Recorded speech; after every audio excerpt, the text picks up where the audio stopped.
first point is fibrinogen, second is albumins, and third one is globulins. ये तीन major classes है proteins की जो किसमें प्रेजेंट होती हैं, प्लाज्मा में प्रेजेंट होती है. अब इनके तीनों के फंक्शंस कर लो. फाइब्रिनोजन क्या करेगा, ब्लड क्लॉटिंग में हेल्प कराएगा, क्लॉटिंग ऑफ ब्लड. ठीक. देन उसके बाद एल्ब्यूमिन्स क्या करेंगे, एल्ब्यूमिन्स जो है वो ऑस्मोटिक बैलेंस बना के रखेंगे. ऑस्मोटिक बैलेंस समझते हो, what is osmotic balance? Clotting तो समझते हो ना, जो ऊपर चोट बनने पर चिक्कड़ बनता है, दैट इज क्लॉटिंग. ब्लड का क्लॉट करना, दैट इज क्लॉटिंग. वो उसमें क्या आते हैं, फाइबर्स आते हैं. तो प्रोटीन्स कौन सी हो गई, फाइब्रिनोजन. एल्ब्यूमिन्स में आया ऑस्मोटिक बैलेंस. ऑस्मोटिक बैलेंस क्या होता है, ऑस्मोटिक बैलेंस इज वाटर और मिनरल्स का बैलेंस बना के रखना हमारी बॉडी में, दैट इज ऑस्मोटिक बैलेंस. ठीक है. Last but not least that is globulins. Globulins जो है वो हमें क्या करती हैं, डिफेंस मैकेनिज्म प्रोवाइड करती है. Defence mechanism that is immunity. Again globulin protein भी किसमें इन्वॉल्व है, इम्यूनिटी प्रोवाइड करने में इन्वॉल्व है. ठीक है. ये कुछ खास बात है जो प्लाज्मा का. हाँ, एक और है दैट इज कोएगुलेशन प्रोटीन्स. इसको स्टार डाल के लिखना. प्लाज्मा के पास कोएगुलेशन फैक्टर्स होते हैं. ये तो हो गई 3 मेजर क्लासेस. और भी प्रोटीन्स हैं, other proteins are also there, और उसमें प्रेजेंट होते हैं कोएगुलेशन फैक्टर्स. और जिसमें कोएगुलेशन फैक्टर नहीं है उस प्लाज्मा को हम बोलते हैं सीरम. नाम ही चेंज हो गया. जिसमें कोएगुलेशन फैक्टर नहीं है वो प्लाज्मा नहीं, वो क्या बन गया, सीरम. ठीक है. ये स्टार डाल के, नोट डाल के पॉइंट लिखना, ये नीट के लिए इंपॉर्टेंट है.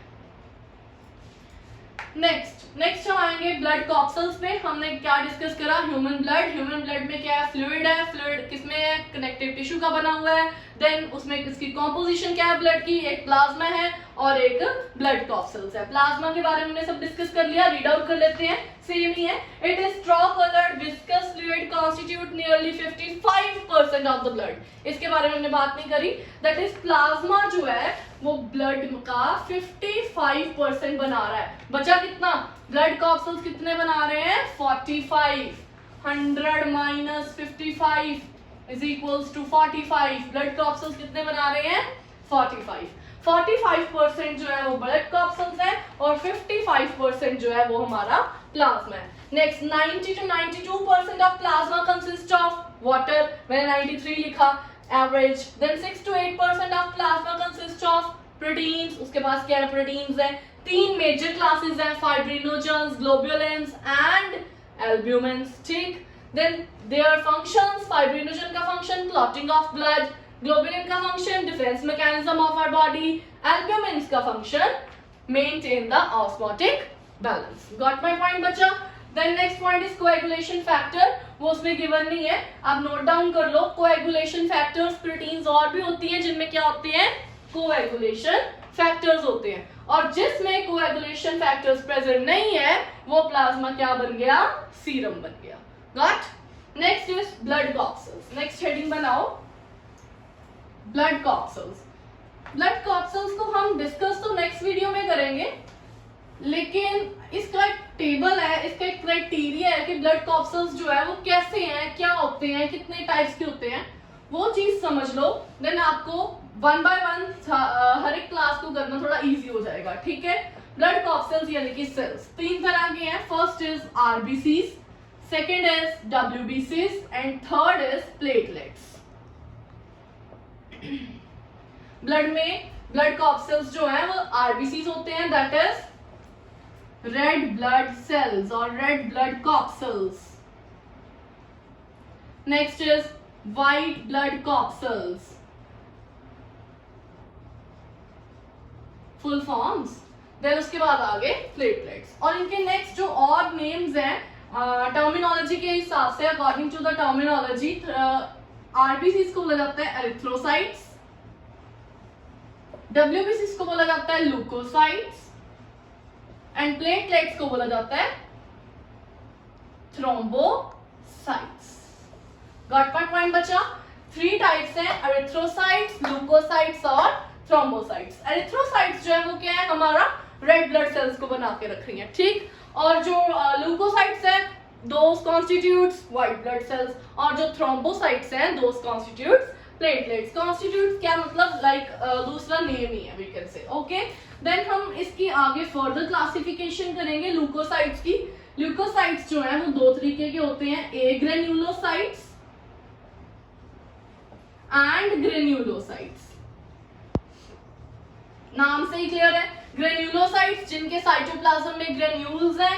ए मींस बायोलॉजी में कहीं भी वर्ड आ जाए ए, दैट मींस विदाउट, जिनमें ग्रेन्यूल्स प्रेजेंट नहीं है, जिनके साइटोप्लाज्म में ग्रेन्यूल्स नहीं है और जिनके साइटोप्लाज्म में ग्रेन्यूल्स प्रेजेंट है। जिनके प्रेजेंट नहीं है उनकी दो क्लासेस हैं और जिनके ग्रेन्यूल्स हैं उनकी तीन क्लासेस हैं। देन ए ग्रेन्युलोसाइट्स की दो क्लासेस हैं, उसमें first class is monocytes and second class is lymphocytes. Lymphocytes मैंने पीछे बताया, lymphocytes is further of two types, that is B lymphocytes and T lymphocytes. और मेरे अच्छे अच्छे बच्चों, मैंने पीछे भी बताया बी लिम्फोसाइट्स क्या बनाती हैं, antibodies. B lymphocytes are involved in the formation of antibodies. ये हो गई हमारी ए ग्रेन्युलोसाइट्स, टू टाइप्स के, मोनोसाइट्स एंड लिम्फोसाइट्स। मोनोसाइट्स के आगे फर्दर क्लासिफिकेशन नहीं है और लिम्फोसाइट्स की फर्दर क्लासिफिकेशन है, that is B lymphocytes and T lymphocytes. Next आ गए granulocytes. Granulocytes is further of three types, neutrophils, eosinophils and basophils. ठीक है, इनके थ्री टाइप्स है, इनकी भी फर्दर क्लासिफिकेशन नहीं है। नेक्स्ट वीडियो में हम बारी बारी से इन सभी को डिस्कस करेंगे। फर्दर मैं इनको सबको कवर अप कर रही हूँ। ब्लड था, ब्लड में क्या था, प्लाज्मा था एंड ब्लड कॉर्पसेल्स थे। प्लाज्मा जो था वो 55% कॉन्स्टिट्यूट कर रहा है और ब्लड कॉर्पसेल्स जो है वो 45% कॉन्स्टिट्यूट कर रहे हैं, ठीक है। देन प्लाज्मा के बारे में हमने पीछे डिस्कस करा, दैट इज स्ट्रॉ कलर्ड होता है, विस्कस होता है, उसमें 90 to 92% जो है वाटर होता है। प्रोटीन्स होते हैं, three major classes of proteins थी, उनके फंक्शंस थे। देन लास्ट में हमने एक स्टार डाल के पॉइंट लिखा था कोएगुलेशन फैक्टर्स का। कोएगुलेशन फैक्टर्स जिस प्लाज्मा में प्रेजेंट नहीं होते वो प्लाज्मा क्या होता है, वो सीरम होता है। देन उसके बाद आ गया हमारे पास ब्लड कॉर्पसेल्स। ब्लड कॉर्पसेल्स में इन्वॉल्व रहेंगे सारे सेल्स, दैट इज आरबीसीज, डब्ल्यूबीसीज एंड प्लेटलेट्स। देन आरबीसीज जो है उसकी फुल फॉर्म है रेड ब्लड कॉर्पसेल्स, डब्ल्यूबीसीज white blood corpuscles and platelets खुद में ही फुल फॉर्म है। देन इसके जो टर्मिनोलॉजी है, साइंटिफिक नेम्स हैं, that is erythrocytes, leukocytes and thrombocytes. You all know cyte word is for cell and thrombo word is for platelet. Leuko word is for white and cyte word is for cell. जब भी आप biology को पकड़ते हो ना तो इसमें words जो है हमेशा किसी ना किसी चीज से फ्रेम ही करे होते हैं। जैसे साइट वर्ड है ना, हिपैटोसाइट्स आर देयर, हिपैटोसाइट्स होते हैं लीवर के cells, hepato words for liver and cyte word is for cell, ठीक है। देन इसमें भी बनाओ, cyte word is for cell and erythro word is for red, ठीक है। देन ल्यूकोसाइट्स के बाद दो तरीके के सेल्स हैं, ल्यूकोसाइट्स ए ग्रेन्युलोसाइट्स और ग्रेन्युलोसाइट्स। फिर खुद से बनाओ, cyte word is for cell, a word is for without and granulo word is for granules, जिसमें साइटोप्लाज्म में ग्रेन्यूल्स प्रेजेंट नहीं है। और ग्रेन्युलोसाइट्स यानी कि इसमें ग्रेन्यूल्स present है, granular word is for granules and site word is for cells, that means इसमें granules present है। Granulocytes is further of three types, neutrophils, eosinophils and basophils। ये जो नाम है इनकी स्टेन के बेसिस पे है। न्यूट्रो word is for neutral, eosino word is for acidic and baso word is for basic। जब इनके ऊपर डाई डाली जाती है, कोई ना कोई स्टेन डाला जाता है तो ये न्यूट्रल रहते हैं, कोई कलर शो नहीं करते। एसिनोफिल्स जो है उसके ऊपर जब हम एसिडिक स्टेन डालते हैं तब कलर शो करते हैं, और बेसोफिल्स जो है जिसके ऊपर हम बेसिक डाई डालते हैं तब कलर शो करते हैं, ठीक। ये स्टेन के बेसिस पे उनके नाम रखे हैं। देन आगे हमारे ए ग्रेन्युलोसाइट्स। ए ग्रेन्युलोसाइट्स यानी कि जिसमें ग्रेन्यूल्स प्रेजेंट नहीं है, वो दो तरीके के हैं। Next monocytes and lymphocytes. Lymphocytes जो है नेक्स्ट फर्दर टू टाइप्स के हैं, B lymphocytes and T lymphocytes. B lymphocytes are involved in the formation of antibodies. ठीक? Thank you.